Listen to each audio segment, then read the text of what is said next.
kind of did some real nice things in the game and got a lot of things we got to clean up at the same time, kind of where I thought we would be.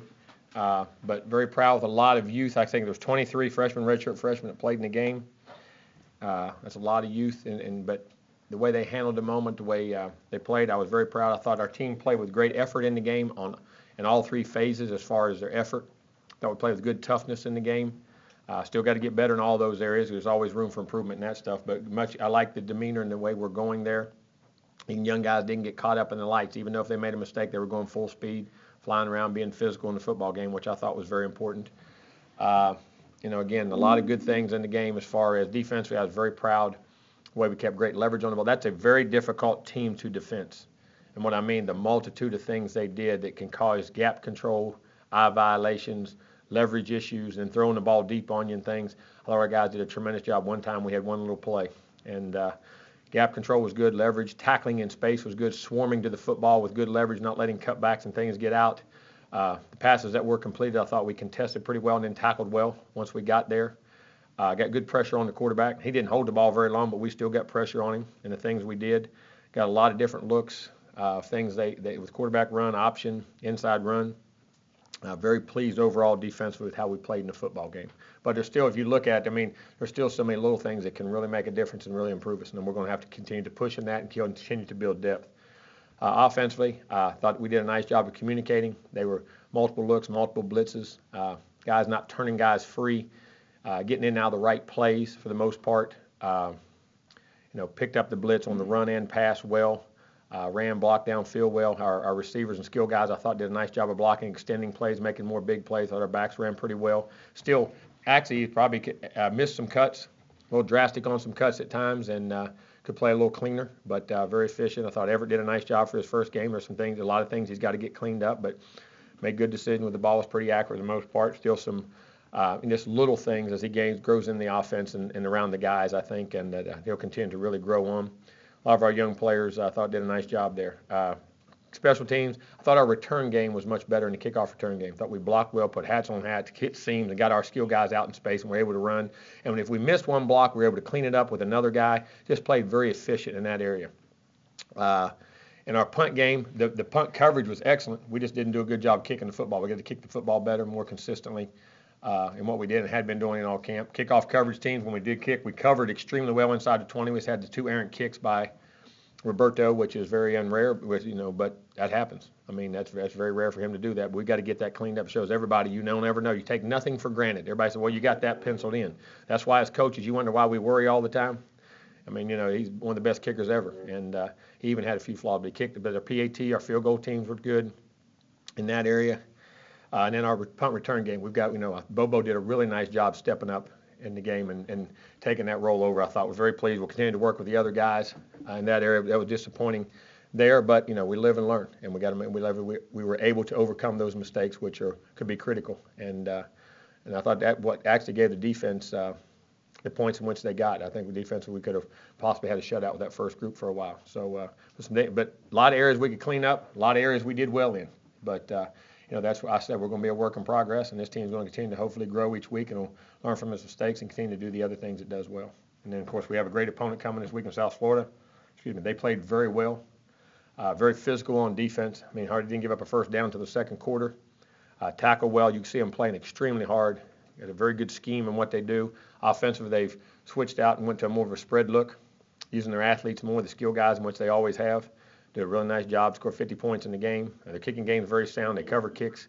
It's going to be a very good football team. We're going to have to play very well. We're going to have to prepare very well. Questions? How did you come out from a health standpoint? Good. We had no, a couple little bangs and bruises, but nothing that guys will be at practice, be in the games. Everything's fine. Jimbo, going into an opener, especially, I guess any year, but especially with a team with so many new guys, were you even kind of anticipating, were you even surprised maybe by some things you saw and just I don't know if I would say surprised, but just I was very optimistic and wanted to think that, but just wanted to see it in person before I, confirmed it. But I was very pleased with the communication.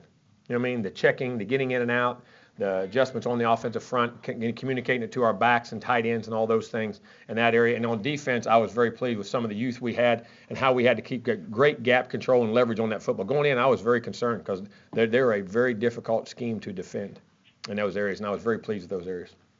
Now, Everett, it seemed like even after like one of the touchdown passes, he came over and you were still telling maybe something he could have done differently or something. Oh, yeah. You look at, we get caught up in the results sometimes, but there's a process once you have to go through with the ball handling, the things, the eye control, where you're looking at, maybe a blitz pickup here and there, just always constant. And you do it when they're fresh in their mind, so it can click in their mind right then and we adjust. But when you're quarterbacking, there's so many things that can happen.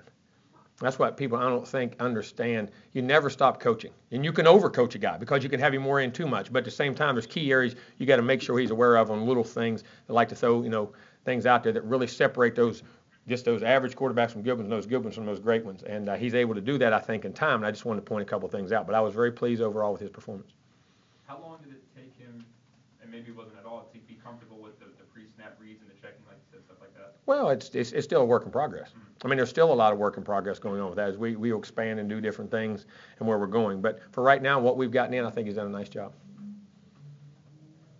And strictly from a physical standpoint, it seemed like he made a lot of variable of throws from the far hash to the outside boundary. Oh, yeah, his arm strength and the ability to get the ball to all parts of the field, deep part of the field, the underneath, the field out throws, those things. He can make all those throws, there's no doubt. And I think the key is when he's doing a great job with his footwork, balance and body control, because you do throw the ball with your feet, and you got to have your footwork and your balance and your body control in place. You spoke a little bit about what his mobility could do for the passing game, but for the run game, having read option and just having the threat of a guy who could run, what does that do for Dalvin and Pender? Well, it does good, but we've always done that. We did it with EJ, we did it with Jameis. Sometimes we did. That's always an element of our game that we're always going to have. But you always have his ability to run. It helps. After watching the film, who was your best offensive line?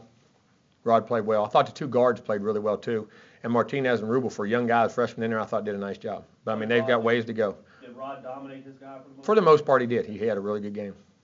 Defensively, guys that jumped out at me. Jalen Ram, our players of the game on offense were Dalvin Cook on offense, and then it was Jalen Ramsey and Giorgio Newberry on defense. I'm going to tell you a guy jumped out there, and Jalen played super, did a tremendous job all over, physical, covering, doing all the things. But Giorgio, you go watch that film now. Giorgio's playing football, and that guy can change us. 6'7", 300 pounds, that can run and play inside or outside. Did a really nice job in the game. Really nice job. Along DeMarcus Walker played well. Terrence Smith played well. Brutus did a real nice job of controlling everything and running things back there. But very pleased with a lot of guys on that defensive side of the ball. Did they change with Giorgio? Is it something that Coach Long's done with him? The light bulb come on? It's called when you're juniors and seniors. You guys would just be patient. I try to tell you that all the time. But you don't ever know. But you just, when a guy decides, sometimes there's the urgency. When you get to your junior and senior years and you say, something, I got to do it. And I can do it. I got to grow up. I got to do the things. Because I've been on him at times. I've rode him extremely hard. But I'm going to tell you what, the guy's playing really good football right now. And he can be a huge difference for us in our football team. And it's fun to watch guys do that. It's fun, especially in today's time when we want to kick them out by the sophomore year if they're not great players, We want to run them off their bus in the recruiting world. So we forget that. And that's hopefully how things continue to grow. Yeah, but he changed positions. Sometimes it takes a guy a little while to kind of pick up a new position. I don't necessarily think that's part of it. I think he could always do that. I just think it's decided he want to be a football player. Sometimes you can, it's like I say, you can coach your kids and teach your kids all you want. When they walk out the door of your house, they got to decide what they want to be. You can coach a guy all you want. When he walks in between those white lines, he's got to decide what he wants to be. And sometimes that just takes guys longer than others. And I'm very proud of what he's doing right now. Because sometimes it never happens, right? Exactly. Sometimes it doesn't. And you don't ever know why. And that's the nights that I lay that I don't sleep. Why could I not reach him? Why could I not get to that guy? Why could I not make a difference in that guy? Why could I not hit the button that made it happen? I'm not saying me. As a head coach, that's your responsibility. Coach Lawing, I think, has done a great job with him. I think our defense. But at the end of the day, everybody can do a great job with him. But at the end of the day, no matter what you say, the actual person who does it has to make his mind up to do it. Jimbo, you said you didn't want to watch any or too much film at Everett from his days at Notre Dame. They had practices, scrimmages, and now a game. What's been the assessment of Everett through more than he has a chance to be a very good quarterback. He's doing a real nice job. He's adapting well. He's working hard, and hopefully he'll continue to play well. I like a lot of his attributes. He's doing a good job of managing the game, interacting with his teammates, leading, doing those kind of things, and learning our offense and becoming much more efficient in his decision-making and accuracy. And he's got ways to go, but I'm very happy with where he's at. I think he's a very good player. What were your impressions, particularly of Corey Martinez and Brock Rubel? Good. It's what I said a minute ago. Young guys that played well, played good for their opening game. I thought did a really nice job. can be going to be really good players. They got to continue to grow in what they're doing and where they're at. But I'm happy they're with us. They're going to be really good players. Will Bobo be the punt returner from? Yes. Right now, yes. You touched on it after the game. It seemed like your defense maybe rallied to the ball. Thought we pursued the ball, good pursuit angles, knew what was going on. I played very crisp, sharp, aggressive. Aggressive though, right? Like, is that something you noticed even on the sidelines? Oh yeah, no doubt. I thought we were swarming the football, tackling well, and getting to where we need to get to. I think they got the message. That's something we preached extremely hard in spring practice and fall camp. How much does that help too when your best player on defense is a quarterback that literally tries to body slam guys? Oh, I mean, it's at the Tim's, like I always say, when your quarterback's a tough guy, when he's a leader, when he's that kind of guy, it's hard not to. When those guys, you see those skill guys play like that, it's hard not to when you're supposed to be the physical guys on the team. So Jalen helps in that. Oh, big time, big time. And he'll tell you if you don't. Jalen said he felt a chemistry difference with his defense from spring now. Can you sense that? Yes, Coach? I do. I sense they're hungry. There's a chip on their shoulder. A lot of guys want to prove a lot of things. You talking about that 17 jersey, kind of the process in getting it? I think he was just talking with Charlie, and Charlie kind of suggested to him, I think. He was talking about another number he could wear, and he was joking about numbers and how it came up, and I think Charlie suggested that to him, because I think Charlie has great respect for him about the kind of young man he is, and what he represents as a student athlete and as a person, and of course, Jalen was very honored to be able to do that. And I wanted to make sure with Charlie that it wasn't something that was conceived through them to push, because Charlie's such a unique individual. Charlie's one of the most unique guys I've ever been around. To be a guy of that magnitude and have an impact on the program and be one of the true superstars that ever played here in college football history. But it's never about Charlie. I know why Charlie won a championship. Now that I met him. It's never about Charlie. It's about whoever he can help, whatever he can do for his school, whatever he can do for somebody else. He's one of the most unique individuals I've ever been around. And I think, he thought that would be a great gesture and have Jalen do it. And I wanted to make sure it was, that was the thing. And I think and we talked, and it was an honor for him. I mean, I think it's tremendous that he's letting Jalen do that. I think Jalen will represent that number very well. We had players do that before, not only reaching out to others to grab their number, but also changing it in the middle of the game. Well, I've had, changed numbers, yes, I have. Yeah. I've had that quite a few times. Not just I've had linemen do it. I've had guys do it, and you've had to do it for certain situations, extra tight ends on the field, other, different things like that you put in. But the retired numbers and things, because most of them, that don't ever happen. They're retired for a reason. Said Charlie's different. Jimbo, you've been demanding of the receivers back to spring and preseason camp, and it seemed like they caught a lot of balls. They made some good catches on sidelines, things like that, and also the routes. Bobo's route for the touchdown was really good route. And that's what they got to understand. It's not about ability. It's about precision. It's about detail. Everybody out there can run and jump, and hopefully that'll carry on. But that's something we're not going to get off of, because if you want to be a great passing football team, the precision and timing it takes to do that is relentless, and you have to be one of those guys who stays focused all the time. And then when it does, you can see the results of what happens. And when it's not, it can be one step at a bad angle where you stepped across yourself and up to. So little things in the passing game. That's why people, a lot of people say, well, in the old days, well, there's so much to it. There's a lot of teaching to it, but when it's on, it's and you can do things the right way. It's really pretty. Jalen's long kickoff, is that exactly why it's worth the risk of having him back there on? Let me ask you something. When Deion Sanders was back there, Terrell Buckley was back there, when Rocket Ishmael was back there, why would you not put one of your best players with the ball in his hand? How is that a risk? What are you risking? That your best player doesn't touch the ball? I thought that was the object. Everybody says a risk. I don't understand. Deion Sanders, one of the best punt returners in the history of the game. Terrell Buckley, one of the best returners in the history of the game. You put your best players with the ball in it. Vanover was a receiver, right? It was a tremendous. When you have great, you get open space and get a chance to put your best players with the ball in their hand, you're going to do it. I don't see that as a risk. I think that is stupid if you don't. Well, he's progressing, and hopefully, I don't think he'll be ready this week, but I'm hoping he'll be ready by next week or beginning. Tom D'Angelo, you want to go? Yeah, I'm sorry, it was Corey. Corey, is it okay? Yes, go ahead. Hey, Jimbo, you started Kermit Whitfield. You said a lot of good things about him during camp. Mm-hmm. Did he earn that? Is that why you did start him? Oh, without a doubt. They were the most consistent guys and the guys that play the best. There ain't no age limit, and I don't care who you are. You play the best, you play. You don't, you don't. And everybody else, I don't decide who plays, they do, by what they do daily. And that's who we thought had the best camp and what we come through camp with. You thought he had the best camp among all receivers? No, but I mean, to deserve a start. I thought Bobo probably had the best camp of everybody. Okay. Hey, on the long pass, did he turn the wrong way? Did Everett throw it a little? No, he threw it right. He got tied up on the ring and stopped running and then had to accelerate back for the ball, which it wasn't there. So he needed to run through and avoid the guy a little better. It would have been a little cleaner, probably a little easier read. And we could have pulled him a little more to the other side, but we couldn't tell because of how they were related to when they were going down the field. I have to say, there's a lot of little things now we got to get cleaned up. Mm-hmm. What do you learn? How is that relationship between Everett and all those guys? I mean, there's so many guys, you have so much depth there, and what are you learning about those young receivers particularly? Well, that they have to understand precision and timing and the relentless pursuit of perfection on how you do things. As a receiver, you have to be a technician. You go back and you listen to all the great receivers, the Jerry Rices of the world, all those guys that talk about, how they ran. I mean, the precision and the timing and the discipline. Why everybody said, well, and Michael Irvin was another one. How in all summers they would go run routes in pads and go with their quarterbacks as one-on-one and spared, and how precise. And everybody thinks you see the great athleticism, but the athleticism can never be used until the precision's there. And I think that's the key these guys got to understand, and we got to continue to push on them. That's got to take a lot of time for a freshman. That's all right. There is no doubt. So you're learning. The guys that are smart and can learn quickly progress faster. Thanks, Jimbo. Thank you. Matt, you want to go ahead?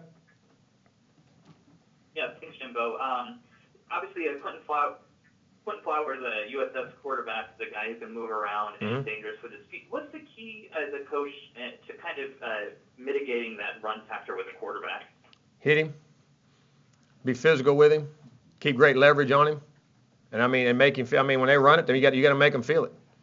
You got to hit them, and you got to make them understand. And you got to keep great gap control, just like you do with a back. I mean, you got to keep gap control inside when you're rushing, but you can't sit back and not pressure him and get after him and let him sit back there. And I think you got to keep great leverage on the ball and understand. And then second contain when a guy moves, to keep him second contain and get great pursuit angles. Thanks, Jimbo. Chris, you want to go ahead? Yeah, Coach Fisher, talk about Golston on Saturday. In the first half, it seemed like was he nervous in the first half, or was he No, he went 7 for 9. He went 7 for 9 and played very well in the first half. Thought he played very well. We just were running the football, and that was kind of the game plan, the things we were doing. He was very efficient in the first half. Thought he played very well. And what do you see with South Florida this week? I know they're a different, they're a Florida school. They're playing at the American Conference. What do you see getting ready for that game on Saturday? You look on defense, guys on defense that really chase the football, physical in the front four. Both the one D tackle was committed to us, number 10, from Immokalee. He was committed to us. I mean, Deidrin, he was there. He was a good player. The big guy inside, James Hamilton, we recruited the heck out of him. The edge guys can run. They're long. They're big. Linebackers very physical. Second Taji Fullwood, we recruited the heck out of him. A lot of their guys we did. They can run. They're very good on defense. Skill backs are excellent. Tailbacks, good skill receivers. We recruited a couple of those guys. Big physical guys up front. The quarterback Flowers, we recruited him. He's athletic and can run. So I mean, they're a very good athletic football team. And what do like having two running backs? Your coach looked like he had a good game, plus he had the other guy. Yeah, what's it like having them two running backs in the backfield? Well, Cook and Pender now. I mean, those guys I've been saying all camp. They have played extremely well and done a very good job, and very happy with them and their progress. Now, and again, I thought you saw the two young backs when they did get in there. You saw why I've been talking about those guys. They're going to be good players too. So very happy with that group. And at running back, you can never have enough of those guys. Thanks, Coach Fisher. Thank you. Jimbo, it seemed like Travis Rudolph and Ermin Lee and Bobo as well. All the receivers really bought into blocking downfield. What's it take for those guys to really buy into that? Bench time. Don't play. Don't get no balls thrown to you. Like I tell them, you're going to run here, you're going to play on special teams. You're going to block. You're going to be on. And backs that don't pick up blitzes don't get runs. I mean, it's that simple. I mean, you make them be complete and make them be selfless players and play for the guy beside them. You want the back to pick up a blitz when you want to pass. So you got to block the safeties and the corners when they break contain. And I mean, it's got to be a selfless. It's got to be, and it's an education process and why it's important, how it's important, and what we got to do. And our guys are doing a real good job. And we emphasize it in practice. We put a lot of time in the physicality of our receivers. A lot of those guys have friendships with Alvin and Mario. Oh, they're all. This team is a very close team. I mean, this is not. When you go see them, I mean, the offense, defense, this group hangs together. They're a family. They really are. They hang together and stay together a lot, and they care about each other. And they want, like I say, we have a saying: play don't care who makes it. Plays don't care who makes them. Somebody's going to make them. So, it's my turn this time, your turn next time, whatever it is. Just play hard and do your job well, whatever it may be. Jimbo, Ryan Izzo Oh, excellent. I mean, he had one little holding call they called down there late, which he held a little bit, but it was out of great effort and tenacity. I was extremely pleased with how he blocked. And it was Kerr, too. I thought Kerr did a really nice job blocking in the game, and Maven's going to do a great job when he gets in there. But I thought Izzo had a really, really, really good football game. Obviously, saw something of him out of practice making his first start, but you never really know until you get a guy out there how he's going to do when the lights come on. Exactly right. That's the nerves you put out there till the lights actually matter, or they're lit, on the scoreboard they're lit up. In practice, they're not lit up where the numbers are. You know what I mean? It's just a time or something like that. So you always worry, but the way he's worked in camp and the way Coach Bruce has done a great job with him. I mean, those guys are ready to play. Jimbo, when's the last time you slept past 11:30? Considering you got 11:30 kickoff, you remember the last time you might have slept that late? Slept past 11:30. What are you talking about? Say you got 11:30 kickoff. Okay. When's the last time you might have slept in, till 10 o'clock, 11 o'clock, 11:30? I couldn't tell you any time. I honestly, I couldn't tell you when. I don't ever stay in bed that long. I promise you that. I can't. They do. Their kids today. You're daggone right. They will now. They will in a heartbeat. There's no doubt about that. I mean, they grew up here. They didn't grow up on the farm. Because in the farm, you got up when the chickens got up. Was part of the reason you had those early scrimmages because you? I timed it right at 11:30. Everything we did was 11:30. To be up and had a pregame meal at 7:30 and everything else. Because that was part of it. Because I knew it'd be something different. Coach, with the chunk plays early with the run game, how much did that build confidence for the offensive line? Oh, tremendous. And I think also with the receivers and tight ends, because again, and the fullbacks. I'm going to tell you what, Freddie Stevenson, you go back and look at now, Freddie was blocking downfield now. He was flipping some guys now. And Freddie can run the football, caught the football. Freddie is a complete fullback and is very pivotal in what we do. But, I always say the offensive line is responsible for the first five. Out of that, it's the skill guys and then the back's individual ability. And they got through their untouched, which allowed them to make the second level guys miss, and those guys were doing a good job of blocking on the second level, which all goes hand in hand. It's big. It's a huge confidence booster, I know. Because I'm going to tell you now, you talk about I say this all the time, turnovers influence the game more than anything. But chunk plays and big plays are next. You got to make them and you got to eliminate them on the defensive side. Lonnie and Chad were both really good. Is Freddie even? Is that level? Freddie's got a chance to be really special because Freddie's bigger. You know what I mean? He's more athletic. I mean, Freddie's a big guy and 240 pounds. You know what I mean? And can do some things. Freddie's got a chance to be a really special fullback. Jalen with that return down the sideline, what was going through your mind when he made that back flip or he flipped over like that? Nothing. That's football. I don't worry about those things. I mean, God, you said more. You know how many times that goes on in a football game? And guys getting cut, guys knee flopped up. I mean, that's ball, man. You just play. That's our world. That's normal. What kind of weapon is it to have Dalvin and Pender in the same backfield together? Tremendous because of the greats. I mean, to have two guys that fast, but also have two guys who can catch the football and can block for each other. That's the thing. I mean, they both can be like fullbacks if they have to be. We don't matter which one leads, which one, is running the ball, blocking, whatever it may be.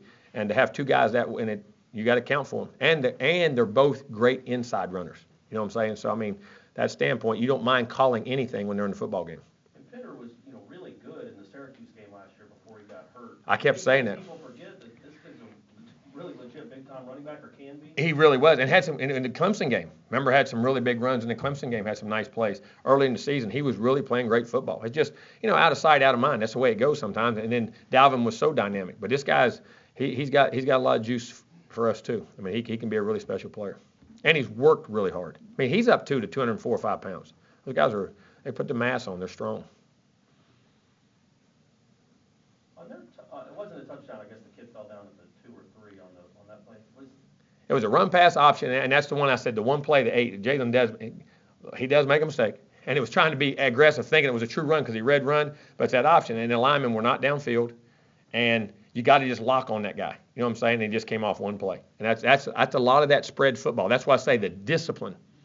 You know what I mean? And also keeping great leverage on the ball. That's why that offense is such a pain in the tail. There's a lot in eye control. And sometimes with the quarterbacks, you've talked about wanting to see how when they come off the field, do they know exactly, even if they made a mistake, do they know what was going on? How did you feel? Very good. Communication was very good. Saw coverages. What do you see? And yep, that's what we're getting to. Didn't see this in the run check, pass check, fronts, what they're doing. I mean, his communication for the most part, everything he came off to me was really pretty much right on what we were seeing too. Jimbo, you had 13 guys caught passes. How do you do that rotation? Is it on a set number of plays, or do you like to have Best certain players guys play. in on certain? Well, there's certain things we like to do, or, hey, first best guys play. We'll keep it up till we get what we need to get point-wise, and the other guys will play. And if you want to get in that rotation, play at their level. If you can raise your game to that level, you'll be in the rotation. If you don't, you won't. You played a lot of young guys. Were there any that you hoped to maybe get in and still can't? I'm trying to think who we didn't get in.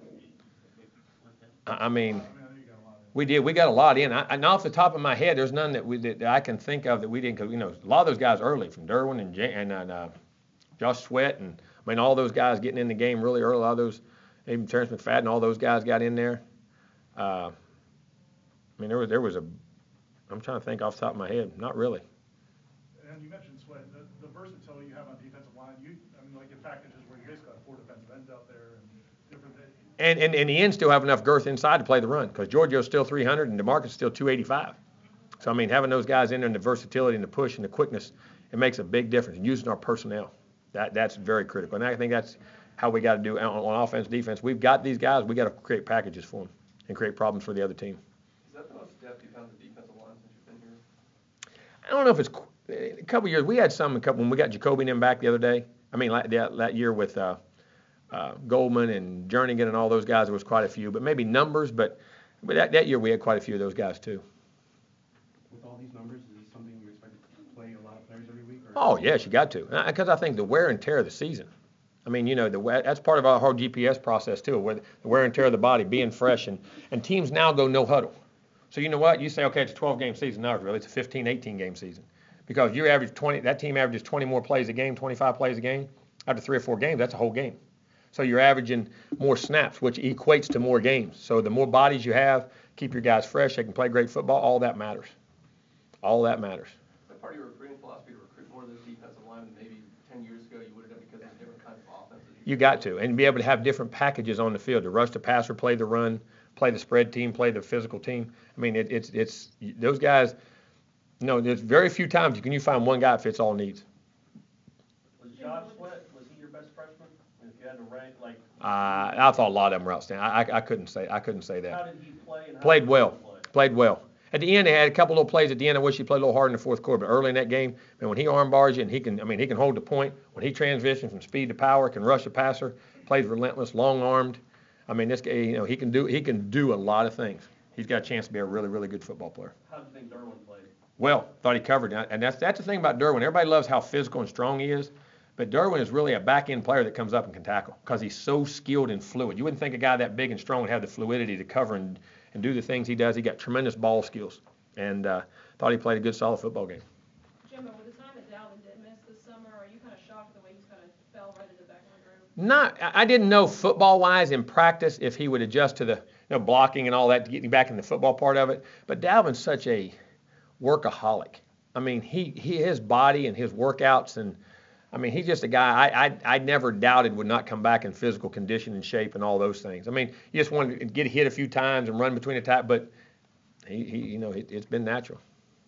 Not only how was he, same Dalvin, or? Yeah, exactly. I think he's even much more mature. I think he's really emerging into a leader, doing a really nice job of leading and influencing the guys on the team. Dalvin and Pender are both obviously very talented, but they have somewhat different styles. Does it challenge the defense when there are multiple talented backs, but they do have?